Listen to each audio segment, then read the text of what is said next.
భద్రాచలంలో సీతారాముల కళ్యాణం కన్నుల పండుగగా జరిగింది. మిథిలా స్టేడియంలో అభిజిత్ లగ్నంలో కళ్యాణ మహోత్సవం జరిగింది. సీఎం రేవంత్ రెడ్డి స్వామివారికి పట్టు వస్త్రాలు, ముత్యాలు సమర్పించారు. మధ్యాహ్నం 12 గంటల 2 నిమిషాలకు జీలకర్ర బెల్లం పెట్టగా ఆ తర్వాత రాములవారు సీతమ్మ మెడలో మాంగళ్య ధారణ చేశారు.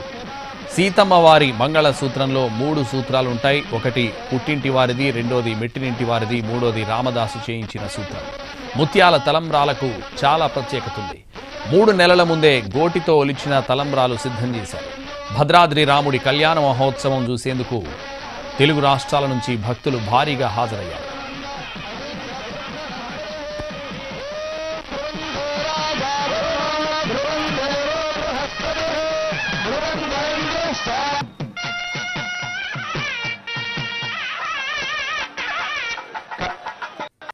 కళ్యాణోత్సవ సందర్భంగా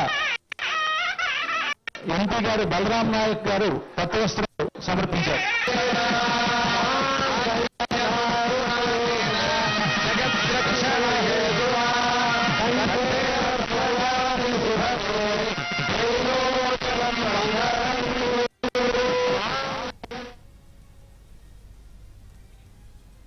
భద్రాద్రి జిల్లా సారపాకలోని పర్యటించిన సీఎం రేవంత్ రెడ్డి సన్నబియ్యం లబ్ధిదారుడు శ్రీనివాస్ ఇంట్లో భోజనం చేశారు.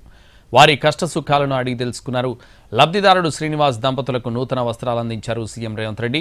ముఖ్యమంత్రి స్వయంగా తమ ఇంటికి వచ్చి భోజనం చేయడంతో శ్రీనివాస్ దంపతులు ఆనందంలో మునిగిపోయారు.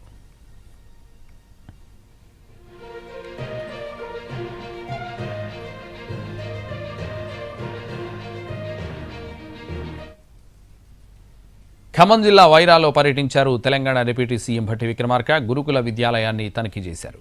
Junior college బాలికలతో ముచ్చటించారు. విద్యార్థినులతో కలిసి భోజనం చేశారు భట్టి.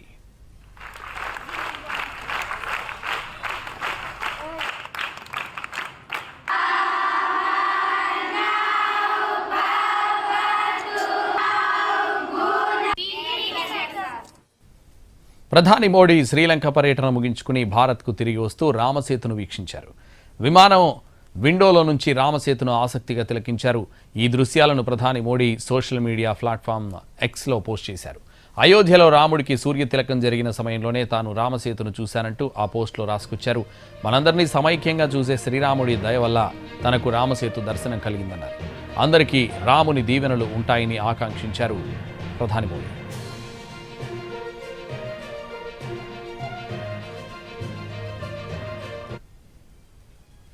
తమిళనాడులో పర్యటించిన ప్రధాని మోడీ పంబన్ బ్రిడ్జ్ను ప్రారంభించి జాతికి అంకితం చేశారు. దేశంలో మొట్టమొదటి vertical lift railway sea bridge ఇది. సముద్రంలో 2 కిలోమీటర్ల పొడవుండే ఈ వంతెన కింద ఓడల రాకపోకలకు వీలుగా కీలకమైన వర్టికల్ లిఫ్ట్ ఉంటుంది. తమిళనాడులోని రామనాథపురం జిల్లాలో 535 కోట్లతో దీన్ని నిర్మించారు. రామేశ్వరం తాంబరం ప్రత్యేక రైలును కూడా ప్రారంభించారు ప్రధాని. ఇది కొత్త వంతెన మీదుగా పరుగులు తీసింది. వంతెన కింద ప్రయాణించిన కోస్ట్ గార్డ్ నౌకకు పచ్చజెండా ఊపారు పీఎం. ఆ తర్వాత 8,300 కోట్ల విలువైన నేషనల్ హైవే ప్రాజెక్టులకు శంకుస్థాపనలు, ప్రారంభోత్సవాలు చేశారు. ఆ తర్వాత రామేశ్వర ఆలయాన్ని సందర్శించి జ్యోతిర్లింగాల దగ్గర పూజలు చేశారు ప్రధాని మోడీ. తమిళనాడులో ప్రధాని మోడీ కార్యక్రమాలకు సీఎం స్టాలిన్ హాజరు కాలేదు.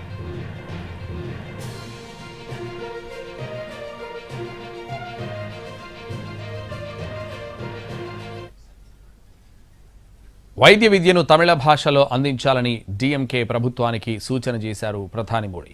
దీనివల్ల పేదలకు ప్రయోజనం చేకూరుతుందని చెప్పారు ఆయన. తమిళ భాష సంస్కృతిని ప్రపంచ నలుమూలలా విస్తరించేందుకు ప్రయత్నిస్తున్నామని చెప్పారు.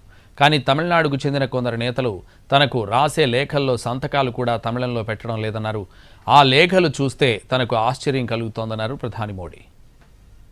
मैं भी तमिलनाडु सरकार से आग्रह करूंगा कि वे तमिल भाषा में डॉक्टरी के कोर्सेज चालू करें ताकि गरीब मां के बेटे बेटी भी डॉक्टर बन सके.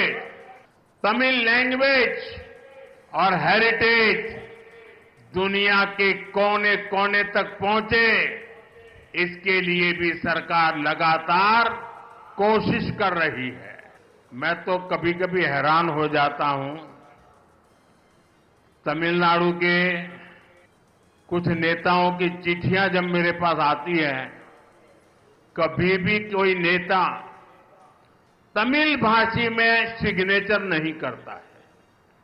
अरे तमिल का गौरव हो, मैं सबसे कहूंगा कम से कम तमिल भाषा में अपनी सिग्नेचर तो करो। తెలంగాణ సీఎం రేవంత్ రెడ్డికి కేంద్ర మంత్రి కిషన్ రెడ్డి లేఖ రాశారు. వివిధ జాతీయ రహదారులకు అవసరమైన భూసేకరణ ప్రక్రియను రాష్ట్ర ప్రభుత్వం వెంటనే పూర్తి చేయాలని, ఆ రహదారుల నిర్మాణానికి సహకరించాలని ముఖ్యమంత్రిని కోరారు. తెలంగాణలో రహదారుల అభివృద్ధికి ప్రధాని మోడీ నేతృత్వంలోని కేంద్ర ప్రభుత్వం నిబద్ధతతో ఉందన్నారు. తెలంగాణలో 2500 కిలోమీటర్ల పొడవైన జాతీయ రహదారుల ప్రాజెక్టులు వివిధ దశల్లో ఉన్నాయన్నారు.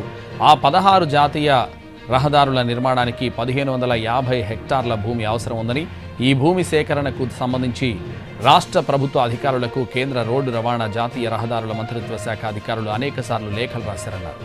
అయినా ఇప్పటివరకు 904 హెక్టార్ల భూమిని మాత్రమే కేంద్ర రోడ్డు రవాణా మంత్రిత్వ శాఖకు రాష్ట్ర ప్రభుత్వం స్వాధీనం చేయడం జరిగింది. ఇంకా 646 హెక్టార్ల భూమిని స్వాధీనం చేయాల్సి ఉందన్నారు. ఈ విషయంలో సీఎం రేవంత్ రెడ్డి చొరవ చూసి జాతీయ రహదారి ప్రాజెక్టులకు అవసరమైన భూమిని సకాలంలో అందించాలని కోరారు. ఎమ్మెల్యే కోటాలో ఎన్నికైన ఎమ్మెల్సీలు రేపు ప్రమాణ స్వీకారం చేయనున్నారు. రేపు ఉదయం 9:15 నుంచి 11:30 గంటల వరకు ప్రమాణ స్వీకారం చేయనున్నారు. కాంగ్రెస్ నుంచి ఎన్నికైన విజయశాంతి, అద్దంకి దయాకర్, శంకర్ నాయక్, సిపిఐ నుంచి ఎన్నికైన నెల్లికంటి సత్యం రేపు ప్రమాణ స్వీకారం చేస్తారు.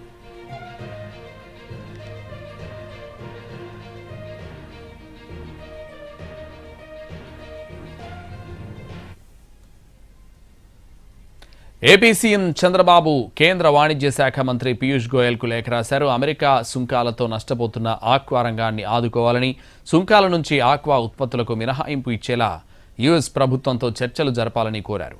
ఏపీ జీడీపీలో మత్స్యరంగం కీలకంగా ఉందన్న చంద్రబాబు సంక్షోభ సమయంలో ఆక్వా రైతులకు అండగా ఉండాలని కోరారు. భారత్పై అమెరికా 27% సుంకం విధింపు వల్ల ఆక్వా రంగానికి నష్టమని పేర్కొన్నారు. అధిక సుంకాల వల్ల మన ఆర్డర్లను ఇతర దేశాలు రద్దు చేసుకుంటున్నాయని, ఏపీ శీతల గిడ్డంగుల్లోనూ నిల్వ కోసం స్థలం లేదని, ఆక్వా రైతులు గందరగోళంలో ఉన్నారని కేంద్ర మంత్రి దృష్టికి తీసుకువెళ్లారు.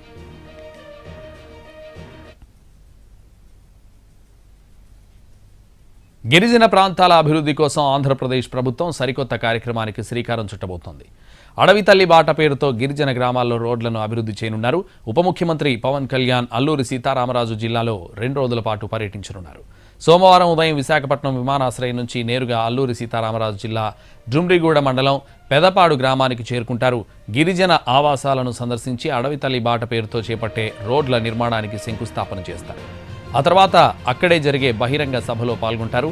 మంగళవారం ఉదయం అరకు మండలం సుంకరమిట్ట చేరుకుని అక్కడ నిర్మించిన వుడెన్ బ్రిడ్జ్ని ప్రారంభిస్తారు.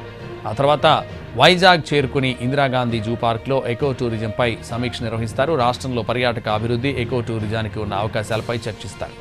గిరిజన గ్రామాల మధ్య అనుసంధాన రోడ్ల అభివృద్ధి, రాష్ట్రంలో ఎకో టూరిజం ప్రోత్సాహంపై ప్రధానంగా దృష్టి సారించనున్నారు.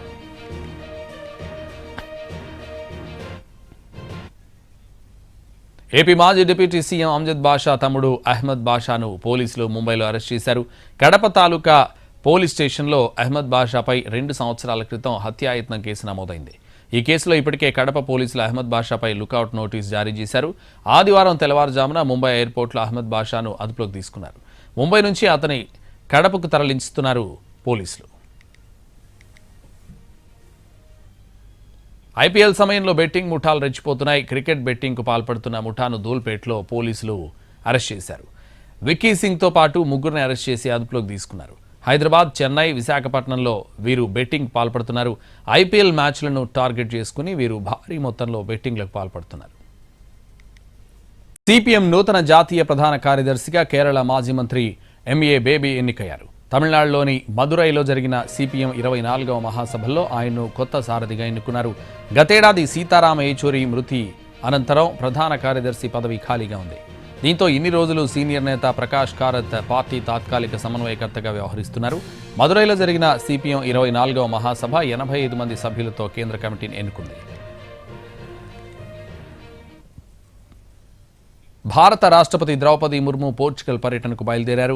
పోర్చుగల్, స్లోవేకియాలో 2 రోజుల పాటు పర్యటించనున్న రాష్ట్రపతి ముర్ము పోర్చుగల్ అధ్యక్షులు మార్సెలో రెబెలో డిసౌసాతో భేటీ అవుతారు. ద్రౌపది ముర్ము 27 ఏళ్లలో భారత రాష్ట్రపతి పోర్చుగల్ పర్యటనకు వెళ్లడం ఇదే తొలిసారి. ఈ పర్యటనతో భారత్ పోర్చుగల్ మధ్య ద్వైపాక్షిక సంబంధాలు మరింత మెరుగుపడనున్నాయి.